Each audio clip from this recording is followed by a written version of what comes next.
presidente. Bona tarda.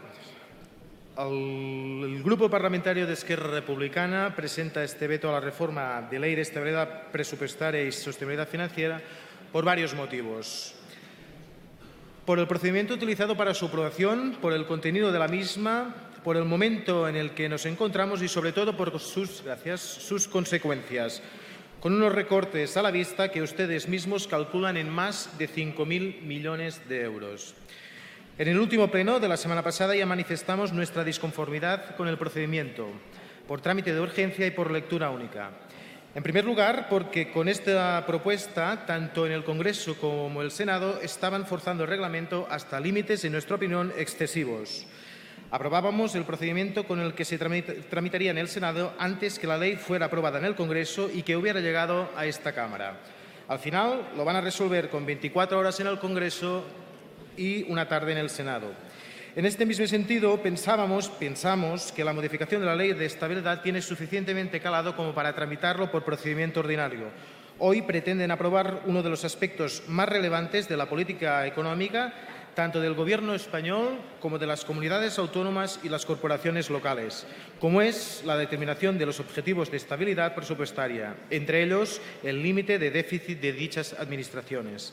Entendemos que no se trata de una ley simple, que las consecuencias que se derivan, como decíamos, son de un gran efecto y, por lo tanto, exige un debate y un estudio en profundidad.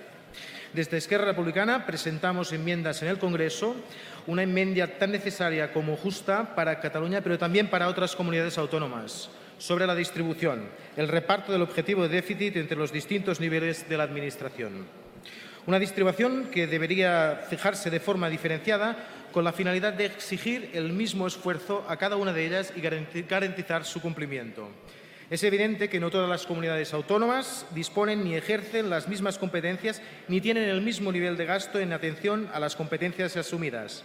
En consecuencia, no todas tienen las mismas necesidades de financiación, por lo que resulta evidente que un reparto por igual y no diferenciado genera desigualdades y comporta consecuencias no deseadas, especialmente para los ciudadanos, para la población afectada.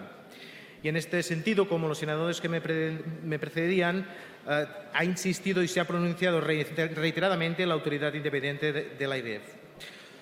Otra mera enmienda que en el caso de las Cortes Generales, Congreso y Senado se rechazaran los objetivos propuestos por el Gobierno.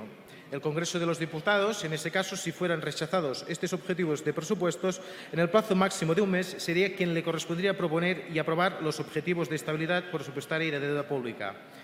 Porque si un Gobierno es incapaz de conformar una mayoría suficiente que le permita definir y aprobar los objetivos de estabilidad presupuestaria, es mejor dejarlo en manos de las Cortes Generales, que garantiza la fortaleza y viabilidad del acuerdo que se adopte. Es evidente que un Gobierno en funciones no tiene o no debe tener todas las competencias que un Gobierno titular. Pero la gran coalición ya estaba en marcha y nuestras enmiendas y las de otros grupos que iban en el mismo sentido en el Congreso fueron rechazadas.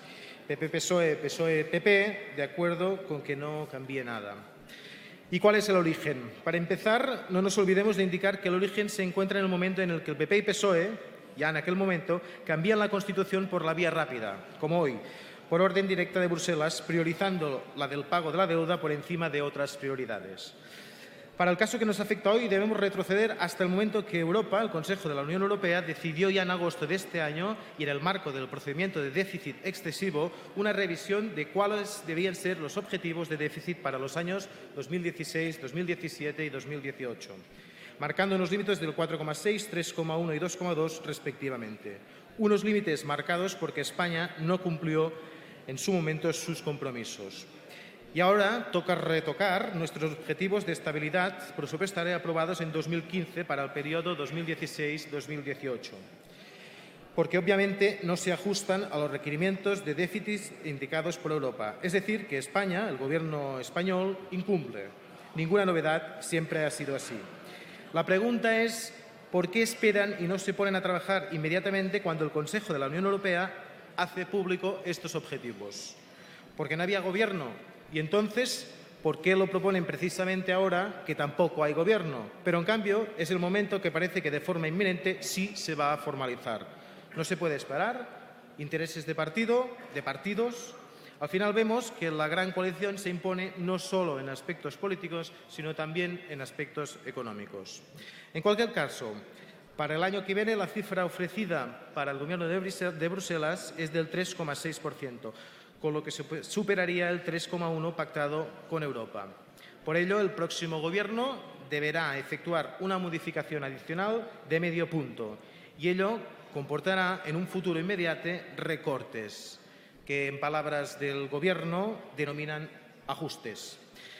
De hecho, serán las clases medias y trabajadores las que conocerán el precio de sus ajustes, porque son ellas las que lo han pagado con sus recortes. No es casualidad que los ricos se hayan enriquecido más durante la crisis, mientras que los pobres son cada vez más pobres. Eso ha sido fruto de sus políticas de ajuste y todavía nos amenazan con nuevos recortes sociales por valor de 5.000 millones más. Es decir, un nuevo golpe al estado del bienestar a la vez que se privatizan las políticas sociales, agudizando la perversa espiral neoliberal de enriquecimiento de las clases oligárquicas y de empobrecimiento de las clases medias y trabajadoras.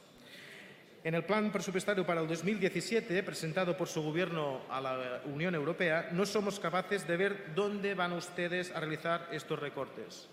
¿Serán valientes y recortarán el gasto militar, por ejemplo? ¿O van a centrifugar estos 5.000 millones a las otras administraciones, como han hecho hasta ahora, para que sean recortes en gastos sociales? Además, algún día sería todo un detalle que también se fijaran como objetivo perseguir el fraude y la evasión fiscal. Pero de verdad, que nos trajeran una ley con la misma urgencia, con la misma intensidad que hoy, y al mismo tiempo hacer los ajustes, pero en este caso en el capítulo de ingresos, y que paguen aquellos que sí que pueden pagar. Pero además, ¿qué hicieron ustedes para llegar a esta situación? El año pasado, con unas elecciones inminentes, ustedes se dedicaron a bajar impuestos, IRPF, sociedades, con el objetivo de lograr una fiscalidad más justa. A nuestro criterio, no. Y pensamos que sus intereses, precisamente, eran claramente electoralistas.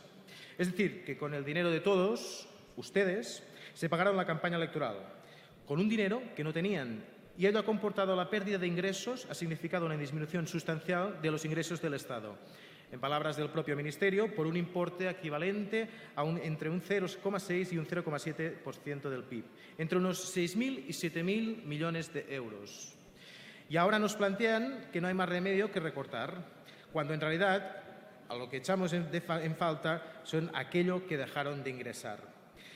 Estamos convencidos que las sorpresas aún no han terminado, a la espera de que el nuevo, entre comillas, Gobierno elabore su presupuesto. Estamos, pues, a la espera de ver su capacidad para incorporar propuestas y mejoras en este sentido, aunque ya lo saben, somos escépticos.